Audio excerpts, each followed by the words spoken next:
Domestic abuse via hypnotism and mind control is the method of horror for this 1931 supernatural picture called... Svengali. What was it called again? Svengali. Yeah.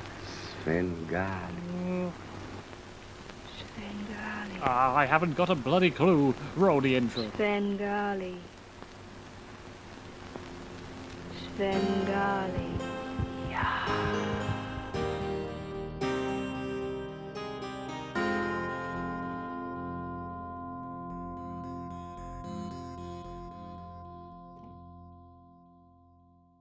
In 1931, Universal Studios began to solidify their grip on the horror film market, achieving phenomenal successes with films such as Dracula and Frankenstein, adaptations of esteemed Gothic novels. The other studios were eager to play the same game. Warner Brothers' most notable attempt that year was an adaptation of the Gothic novel Trilby, though it was renamed to Svengali to instead center the spotlight on the film's mystical villain.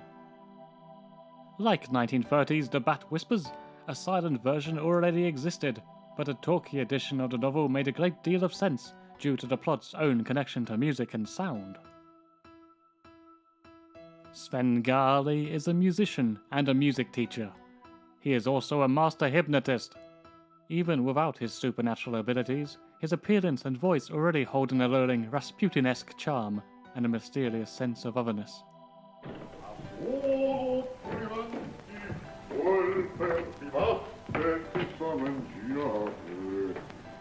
Fighting off some stiff competition, he is also the greatest spitter in Paris.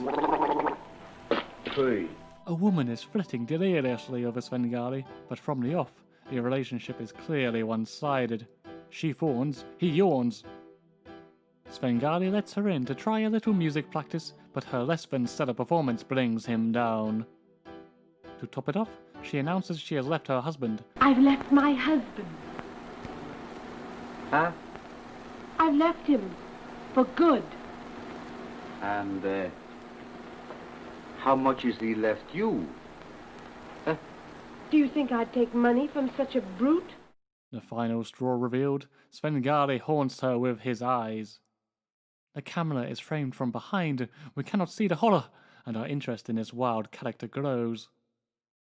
Take your eyes off me! Almost immediately, the woman is found dead in the river. Svengali doesn't give a hoot. He just wants to go steal some cash from some English idiots in order to pay the rent.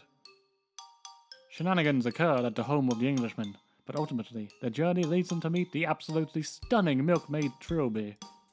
Not only does her beauty grab the music teacher's attention, but her singing voice strikes him square in the heart.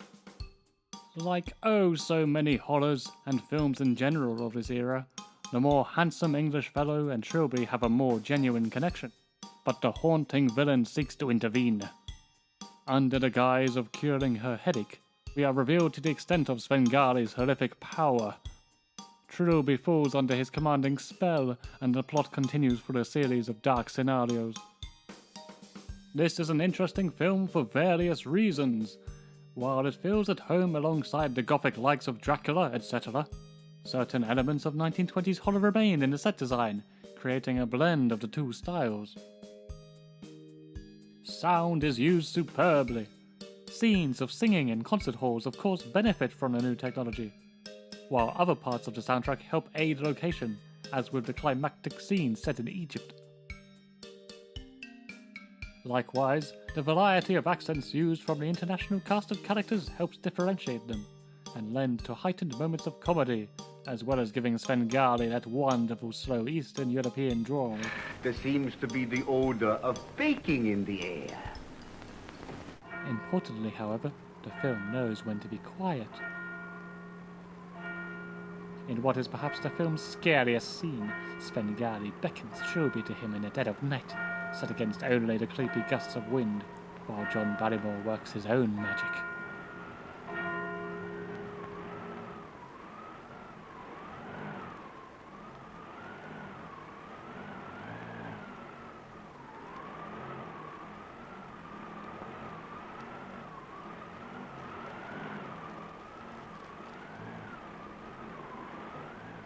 Speaking of which, the actor's titular performance is absolutely the standout here. John Barrymore manages to transition seamlessly between moments of comedy, tragedy, and horror whenever needed.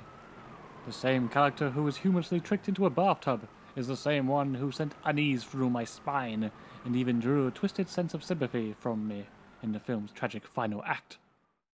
There is an unexpected depth to the character that could easily become one note or a straight-up joke, but he really hooked my attention. Indeed, the ending is noteworthy itself. 1931 was still the pre-Code era, before the Hays Code, before the dark times. The Hays Code was truly enforced in 1934 and prevented scenes and themes of violence and sex, outright chastising films with downbeat endings or where the villain was deemed to not be appropriately punished. Svengali could absolutely be read to fit that description, with a climax that was unexpectedly quiet and heartbreaking. The film also gets away with some other risque moments and lines of dialogue that may not have passed the strict censors if it were released just a few years later. Now, what did we do last? Don't you remember? I am speaking about music. As it released in 1931, audiences and critics alike commended the film. I recommend it now for its fantastic lead performances, an interesting and not fully predictable plot, as well as its adept ability to blend humour, tragedy, and horror. The theme of obsessive controlling men flaunting and parading their young beautiful women on stage while removing their freedom and identity via abuse offstage is just as relevant today as it was then. In the light of the recent Me Too movement, it is upsetting to see how little things have changed. We can only hope the real-life fiends are suffering the same internal meltdown as this horror villain. Time's up, Svengali.